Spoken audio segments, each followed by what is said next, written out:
Periods হলে মহিলারা বর্তমানে ব্যবহার করেন স্যানিটারি প্যাড। এখন শপিং মল বা ওষুধের দোকান সব জায়গাতে সহজেই মিলে যায় স্যানিটারি প্যাড। কিন্তু জানেন কি, এই স্যানিটারি প্যাড আসলে বানানো হয়েছিল পুরুষদের জন্যই। স্যানিটারি নিয়ে কি করতেন তারা, আসল সত্যিটা জানলে অবাক হয়ে যাবেন। দেখুন, এখনকার সমাজ বেশ মডার্ন হয়েছে, তাও স্যানিটারি প্যাড নিয়ে আলোচনা করতে গেলে অনেক পুরুষই অস্বস্তিতে পড়েন। এই বিষয়টি নিয়ে স্পষ্ট ধারণা নেই বহু পুরুষেরই, কিন্তু জানলে আপনার অবাক লাগবে যে স্যানিটারি প্যাড প্রথম পুরুষদের জন্যই বানানো হয়েছিল। কেন জানেন? সেই ঘটনা জেনে নিন আজ। এখন মহিলাদের জীবনে ওতপ্রোতভাবে জড়িয়ে রয়েছে স্যানিটারি প্যাড। নিয়ম করে ঋতুকালে এই প্যাড ব্যবহার করতে হয় অনেককেই, কিন্তু জানেন কি, এই প্যাড আসলে প্রথমে তাদের জন্য তৈরি হয়নি, হয়েছিল পুরুষদের জন্য। ফ্রান্সে এই প্যাড একসময় খুব জনপ্রিয় হয়, ততদিন পর্যন্ত সেটি ছিল পুরুষদের কাজে লাগার একটি জিনিস। সেখান থেকে আমেরিকার কয়েকজন মহিলা নার্স এটিকে নিজেদের ঋতুকালে ব্যবহার করতে শুরু করেন। এর ফলে প্যাড হয়ে ওঠে মহিলাদের ব্যবহারের জিনিস। তারপরে এই নিয়ম ছড়িয়ে পড়ে গোটা পৃথিবীতে। সেটি একটি আলাদা ইতিহাস,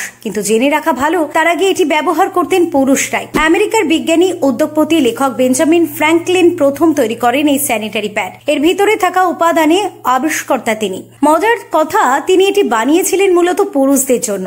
আমেরিকার বিজ্ঞানী, উদ্যোগপতি, লেখক বেঞ্জামিন ফ্র্যাঙ্কলিন প্রথম তৈরি করেন স্যানিটারি প্যাড। সেই সময় ইউরোপে যুদ্ধ চলছে। ফ্রান্সের সেনাদের রক্তপাত বন্ধের জন্য এই স্যানিটারি প্যাড তৈরি করেন তিনি। আমেরিকা থেকে এই প্যাডের উপাদান এসেছিল ফ্রান্সে। সেখানে আহত সৈনিকদের সেবার কাজে ব্যবহার হতো এই প্যাড। এটি ঊনবিংশ শতকের শেষ দিকের ঘটনা। তারপরে আমেরিকার বেশ কিছু নার্স ফ্রান্সে আসেন সৈনিকদের সেবার কাজে। তারাই সঙ্গে এনেছিলেন এই প্যাড। পরে তারাই আবার এটি নিজেরা ব্যবহার করতে শুরু করে। সেখান থেকে এটি ধীরে ধীরে মহিলাদের মধ্যে জনপ্রিয়তা পায়। তবে প্রথম দিকে এই প্যাড ছিল গরিব এবং মধ্যবিত্ত মহিলাদের ধরা ছোঁয়ার বাইরে। পরে এর বিপুল প্রোডাকশন শুরু হয় এবং এগুলির দাম কমতে থাকে। ততদিনে এই প্যাড মহিলাদের ব্যবহারের জন্য বানানো শুরু হয়ে গিয়েছে। এরপর থেকে এটি আর কখনো পুরুষদের কাছে ফিরে যায়নি। এখন এর উপর মহিলাদেরই একচেটিয়া অধিকার। ফিউরো রিপোর্ট, টক টু টাইম।